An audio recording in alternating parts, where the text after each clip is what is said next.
7 de la mañana con 24 minutos, seguimos con más información y miren, todo este recorrido y previo a esta elección judicial, ya lo saben, le hemos estado llevando entrevistas con los diferentes aspirantes, candidatas, candidatos a los diferentes cargos. Esta mañana está en la línea telefónica la doctora Lorena Josefina Pérez Romo, ella es candidata a ministra de la Suprema Corte de Justicia de la Nación. Doctora, muy buenos días, un gusto saludarla. Hola Jesús, muy buenos días, muchas gracias por esta oportunidad y muy buen día a todo tu auditorio. Doctora, pues primero que nada, platíquenos un poquito para quien pues no la conoce, quién es la doctora Lorena Josefina y bueno, esta posición que está buscando dentro de esta elección judicial. Pues mira Jesús, fui una niña que siempre le molestaron las injusticias y siempre las denuncié, ya llevo 26 años pues obviamente resolviéndolas. Pues comienzo en mi natal Tampico, diciéndole a mi mamá que quiero ser abogada. Mi mamá me dijo, ¿sabes qué? Mejor estudio otra cosa, los abogados lo complican todo. Pero ahí en el Cultural Tampico, porque yo soy tan pequeña, ahora sí que orgullosamente tamaulipeca, pues una de mis maestras, Tita Pérez Gallardo, me dijo, vamos, si tu orientación vocacional es para ser abogada, pues hay que hacerlo. Y así me gradué del TEC de Monterrey, Campus Monterrey, con mención honorífica de excelencia y posteriormente, ya sabes, maestría, especialidades y doctorados. Sí, doctora, justamente veía aquí que pues su eslogan, su lema es pues servir para hacer justicia. ¿Cómo hacer posible esto desde la Suprema Corte? Pues precisamente, Jesús, por eso quiero llegar a la Suprema Corte. Hay grandes desafíos en este momento en materia de justicia y uno de ellos me parece precisamente que tenemos que romper esta distancia de las personas juzgadoras con la sociedad. Por ejemplo, si actualmente tú llegas a la Suprema Corte y le pones ahí como buen provinciano o buena provinciana que soy, le pones ahí en el buscador Pino Suárez 2, pues te lleva a una puertota que está cerrada. Entonces tienes que buscar una puertita para entrar por el lado lateral, ahí te tienes que identificar, decir a quién vas a ver. Imagínate, cuando realmente las sesiones de la Corte son públicas y no hay público.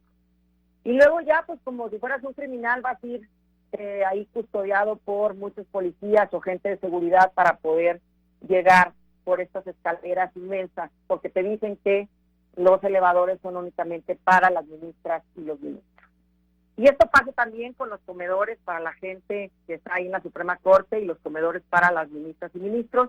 Y pues esta lejanía, si no hay comunicación entre los mismos equipos de trabajo, imagínate cómo estamos con el ciudadano de a pie o las personas con alguna discapacidad que quieren acceder a la Suprema Corte de Justicia. Por eso yo quiero llegar a la Corte y hacer una Corte que sirva, pero que sirva para hacer justicia. Que hablaba de bueno, pues las personas que mayores complicaciones tienen, sin lugar a dudas, un grupo pues muy vulnerable es también el de nuestros adultos mayores, quien usted decía en algunos de sus comentarios, pues la Corte también debe cuidar y proteger y sobre todo respetar a estas personas que han construido al país a lo largo de sus años, ¿no? Sí, eso está también en mis planes de acción, ahí en el micrositio de Conóceles. Los adultos mayores, las personas que han llegado a construir este país, pues merecen también no solo todo nuestro respeto, sino todo el apoyo. Por eso quiero hacer una Corte que los atienda, pero que los atienda realmente como se merecen. Y dejar atrás esta inacción del pasado de la Corte para convertirse en una Corte renovada, pero sobre todo con un nuevo rostro, un rostro sensible que atienda a todas las personas que están en una condición de vulnerabilidad. Doctora, ¿qué tan importantes son estos puentes? Mucho se habla de construir, de edificar una comunicación entre el Poder Judicial y la ciudadanía, pero ¿cómo se vería esto reflejado en pues resultados más óptimos? Pues sí, mira, de hecho Jesús, por eso se hizo esta reforma, porque en una autocrítica y obviamente en una crítica de la sociedad, pues se veía que había una distancia completamente entre estas personas que están como en un palacio de justicia, que cuando vas a ir a verlas pareciera que vas a ver a personajes reales, no a personas de la vida real. Y por eso se hace esta reforma y una de mis principales acciones es la Corte en tu comunidad. Yo he ido a diferentes universidades, congresos, conversatorios y le pregunto a la gente que si ve las sesiones de la Corte. Y siempre me dicen, y me llama mucho la atención, que no las ven porque no le entienden. Entonces desde ahí empezamos a pensar en una Corte que tiene que tener un lenguaje efectivo, una comunicación clara. Pero más me llamó la atención cuando estuve ahí en Tampico, en algunas colonias, incluso me decían que bueno que ahora sí conocemos a la candidata, porque siempre nos dicen que voten por aquí o que voten por allá, pero no conocemos a la candidata. Y en estas colonias me decían que pues no podían ver las sesiones de la Corte porque no podían pagar Justicia TV como un canal que no se apertura en una televisión abierta. O simple y sencillamente el tema de no tener televisión y la Corte tampoco tiene sus sesiones por radio. Y vuelvo a ser muy enfática en este tema de qué pasa además con las personas que tienen una discapacidad, por ejemplo, y que no pueden ver estas sesiones, además de todos los problemas que obviamente ya te he comentado. Por eso mi acción es llevar a la Corte a la comunidad. Y esto implica, alguien me comentaba, es que eso va a ser muy caro. Y le decía, no, porque la Corte tiene casas de la cultura jurídica en todos los estados. Pero también podemos ir a universidades públicas, también podemos ir a las comunidades, ahí en los salones ejidales o comunitarios de nuestros pueblos originarios. ¿Por qué es importante esta cercanía? No solo para que la gente conozca a sus ministras y ministros, sino que las ministras conozcamos la realidad social de la gente y entonces juzguemos a partir de esta realidad social y sobre todo de la experiencia que surge. Mencionaba el tema de ver a los ministros, a los funcionarios de la Suprema Corte como personajes inalcanzables, pero también está la percepción del tema de la corrupción. ¿Cómo erradicar esta percepción de los ciudadanos? Pues mira, primero tenemos que limpiar la casa. Mucha gente me dice, ¿qué vamos a hacer para que esto funcione? ¿Me puede asegurar que va a funcionar? Y yo siempre le respondo, vamos a limpiar la casa desde la Suprema Corte de Justicia de la Nación, pero para eso tienen que elegir a las personas correctas. Y yo siempre les digo, no se vayan por la gente que tenga más popularidad. Por favor, ese 1 de junio, levántense a votar por las personas con mayor prestigio, con capacidad intelectual, pero sobre todo sensibilidad y experiencia para juzgar. Y por supuesto también con las trayectorias honestas e impecables que en mi caso les estamos ofreciendo. Para mí esa es la apuesta y para mí ese es el reto, que las personas correctas lleguemos a la Suprema Corte de Justicia de la Nación y que desde el primer día que sí, sin tiempo, sin transiciones, empecemos a dar resultados. Dentro de estas campañas que se están desarrollando, hay quienes mencionan que se han caracterizado por algunos candidatos aspirantes por promesas irrealizables y los aspirantes prometen cosas que no se pueden hacer o que ya existen. ¿Qué opina usted al respecto? Que como me lo dijo uno de los jóvenes allá en mi natal Tamaulipas, estamos politizando mucho esto.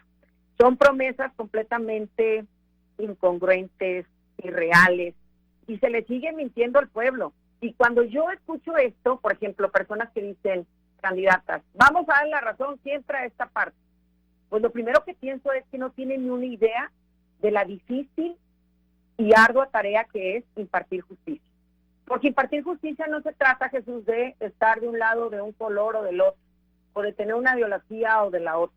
Se trata de analizar el caso en específico con los hechos, con el análisis de los mismos, las pruebas. En nuestro país no solo es tener la razón, sino hay que demostrarlo. La valoración correspondiente y ya después de toda esa justificación, llegar a una determinación que tú vas a proponer, por ejemplo, a un pleno de la Suprema Corte de Justicia de la Nación. Al final del día, esto se trata de impartir justicia de una manera imparcial, pero sobre todo con una autonomía de criterio y que dé resultados. Yo siempre he dicho, para mí el verdadero poder de la justicia radica en su gran capacidad de transformar positivamente la vida de las personas. Y eso es lo que yo quiero hacer desde la Suprema Corte de Justicia. Candidata, hay algunos ciudadanos que nos han comentado que de entrada pues ven los spots, la publicidad que se realiza, sabemos que todo es a través de redes sociales, algunos medios de comunicación, pero muchos ciudadanos se quejaban de la manera en que están tratando de comunicar. Nos dicen, es que mire, está bailando como lo hace el político tradicional, están saliendo con juegos, con mentiras, que bueno, ya de entrada pues desmotivan a querer interesarse en este proceso que de por sí ya es complicado. Pues este es un tema de que generalmente la gente que está trabajando en una oficina toda su vida y que nos dijeron no salgan de ella. ¿Por qué? Porque van contra el código de ética o van a hacer que los fotografíen con esta persona y eso no es correcto. Pues no sabemos hacer política. Entonces considero que debemos de ser muy racionales, muy inteligentes, pero también demostrarle a la gente quiénes somos como personas. Y ese es el gran reto, Jesús. Yo por eso te agradezco mucho esta oportunidad que me das de estar en ORT Tamaulipas, en este noticiero tan importante para que la gente me conozca. Porque como te lo digo, es fácil votar por lo conocido, pero lo más importante es conocer verdaderamente a la persona, su trayectoria profesional y su honestidad para hacer su chamba. Justamente, ¿qué rubros deben de renovarse, doctora? Pues para lograr una justicia que sea más cercana y efectiva, sobre todo para el ciudadano.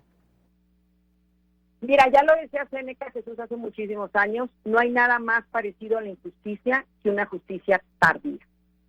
Y desafortunadamente, una de las grandes autocríticas que tenemos es que todos los procedimientos son sumamente burocráticos.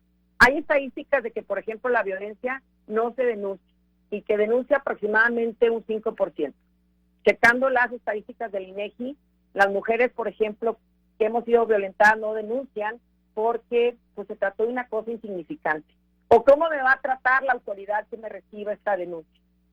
Y he escuchado en audiencia hasta temas que tienen las mujeres que decir que la persona que le recibió esta comparecencia les decía, pero usted no se ve lo suficientemente golpeada. Entonces tenemos que aquí trabajar en un sistema, ya tenemos un sistema de seguimiento de expedientes, pero hacerlo eficaz, donde prioricemos los asuntos, Jesús. Y lo más importante que yo estoy proponiendo es la evaluación del trabajo de las ministras y ministros. Que a través de estos sistemas podamos especificar los plazos en los que llega un asunto, la repartición de los mismos, porque tú sabes que vamos a llegar a limpiar la casa, y hacer una auditoría de cuántos asuntos están ahí y desde hace cuánto tiempo. Una vez que estos asuntos sean repartidos, a través también de estos sistemas y plataformas tecnológicas, decir, pues te voy a dar tanto tiempo para que ese asunto llegue a la Secretaría de Acuerdo, ministra, ministro, y después al Pleno de la Suprema Corte de Justicia de la Nación. Esto es sumamente importante porque tenemos que dar resultados y resultados efectivos. Y que la gente puede evaluar, por ejemplo, que esa ministra o ese ministro únicamente va a la sesión a leer el escrito que le hizo el secretario de Estudio y Cuenta, y que no tiene ni idea a lo mejor de lo que se está debatiendo en la máxima casa de justicia en nuestro país. Esto se puede evaluar a través de plataformas digitales o, como yo lo establezco, con un centro que reciba de manera personal desde la Corte esta atención y estas evaluaciones de todas las personas. Es importante que por primera vez las ministras y los ministros, nuestro trabajo, nuestra eficacia, sea evaluada por el pueblo. Estos cambios que menciona, doctora, y bueno, muchos otros que se requieren, son posibles con cuestión de voluntad, se requerirán recursos, infraestructura, ¿qué se ocupa para poder pues tener pues un mejor poder judicial? Pues primero, como te lo digo, que este 1 de junio se vote por las personas correctas, las personas que tenemos las credenciales correspondientes en el ámbito intelectual y racional para llevar a cabo esta labor tan importante en nuestro país, pero sobre todo la sensibilidad y experiencia, y más importante aún, honestidad y trayectoria para juzgar los casos desde la Suprema Corte. Me parece que todo es un tema de voluntad, cuando menos en el mayor porcentaje. Y por supuesto, de que esta elección conforme una corte de verdad democratizada, una corte que se interese por los problemas sociales de nuestro país. Incluso una de las figuras más contundentes en mis acciones, es una figura que no es nueva, incluso yo la vi en el país de Colombia, se llama el estado de cosas, Jesús. Yo le llamaría en México el estado de una realidad social. Y esto impacta en que cuando la Corte, pues a través de estos sistemas de seguimientos de expedientes, advierta que hay muchas demandas que se están promoviendo con respecto a un problema social en específico, en esta facultad que tiene, atraiga ese tema y lo resuelva desde la Corte. ¿Para qué? Para que con esto, en el menor tiempo posible y con el mayor resultado, se genere un precedente, pero un precedente que impulse una verdadera política pública y, por supuesto, la materialización de la misma. Hemos visto también, doctora, dentro de su campaña, de sus recorridos, que aborda en su conferencia este tema del feminicidio, que, bueno, pues habla sobre los retos y las perspectivas, y que muchos ciudadanos dicen, bueno, pues es que como un ministro, o qué va a hacer el ministro en la Corte, cómo apoyar a las mujeres, por ejemplo, en este caso. Mira, Jesús, desde hace muchos años y desde mi trinchera yo veo un poder judicial en general que no debe ser únicamente un poder que hable a través de sus sentencias. De hecho, si tú sigues mis redes, verás cómo desde hace varios años, en menos de un minuto, trato de presentar las tesis y jurisprudencias de la Corte en un lenguaje sencillo para que la gente entienda. Y es impresionante cómo, cuando entendemos nuestros derechos, tenemos una gran capacidad para exigirlos. Y en el aspecto del feminicidio, ahora sí que como mujer, siempre he optado en cada asunto por levantar la voz de aquellas mujeres que en nuestro país han sido silenciadas. Esto lo he hecho a través de conferencias, a través de capacitación y a través de la educación misma en el día a día. Y yo planteo en el tema de feminicidio, que es la máxima expresión de violencia contra la mujer, y espero llevar esto a la Corte de manera contundente, una prevención, una cultura de la prevención. Actualmente tenemos hasta violentómetros que ha sacado, por ejemplo, el Instituto Politécnico Nacional, y te dice cómo va escalando esta oleada de violencia, por ejemplo, en una relación de pareja sentimental. Pero también hay que suprimir esa conducta. Tenemos ya actualmente protocolos de investigación para que ante la muerte violenta de una mujer, primeramente se descarten todas las motivaciones que tienen que ver con un posible feminicidio. Y eso lo vemos en los expedientes y por supuesto que lo hago valer firmemente en cada una de las audiencias. Y finalmente el castigo. Hay que castigar estas conductas ilícitas, porque lo más importante después de un feminicidio es cómo reparamos la vida de las víctimas indirectas. Es decir, esas mamás que se quedan solas, esas niñas y niños que se quedan sin su madre porque esta fue privada de su vida por un feminicidio. Y como yo siempre lo digo, ni una menos, ni una víctima de feminicidio más. Y esto es lo que quiero llevar también a una Corte que colabore. No somos un poder judicial o un poder legislativo o un poder ejecutivo que deban de estar peleados. Somos poderes autónomos e independientes, pero al final del día, un solo Estado mexicano, para nuestras mexicanas y mexicanos y su beneficio en este país. Muy bien, pues esperamos en los próximos días seguir platicando, doctora, sobre su trabajo, sus propuestas, pero antes de irnos también recordarle a la gente que la escucha, que la ve, pues cómo van a encontrar a la doctora Lorena Josefina, en qué boleta viene, cuál es la posición. Muchas gracias, Jesús, por esta oportunidad de decirte, mira, este 1 de junio les van a entregar en estas casillas que el INE aproximadamente, me parece que el 15 de mayo nos va a decir dónde van a estar ubicadas, 6 boletas. La primera boleta es una boleta de color lila. Ahí vamos a ver los nombres de las personas que estamos como candidatas a la Suprema Corte de Justicia. Y arriba del lado izquierdo van a ver 5 casillas. Yo los invito a votar por el número 24. Y mi compromiso con ustedes, 24 horas contigo, porque sé de qué se trata hacer justicia en nuestro país. Y por supuesto servir para hacer justicia. Es muy importante que la gente tome en cuenta que esta decisión de levantarse ese 1 de junio y elegir a las candidatas y candidatos correctos para la Suprema Corte de Justicia de nuestro país va a impactar cuando menos los próximos 10 años. La próxima década de justicia en nuestro país va a ser impactada por tu decisión. Por eso yo te invito que este 1 de junio en esa boleta, que es la primera boleta color lila, votes 24. Y mi compromiso, 24 horas contigo. Muchas gracias, doctora, por hacerse el tiempo y atender esta invitación. Y como le decía, pues esperamos en los próximos días seguir platicando sobre su campaña. Gracias a ORT Noticias por la oportunidad y pues vamos todos a cumplir con este verdadero compromiso en la elección de las personas juzgadoras. Gracias, que tenga un excelente día. Bueno, pues ahí tiene usted, es la doctora Lorena Josefina Pérez Romo, quien es candidata a ministra de la Suprema Corte de Justicia de la Nación.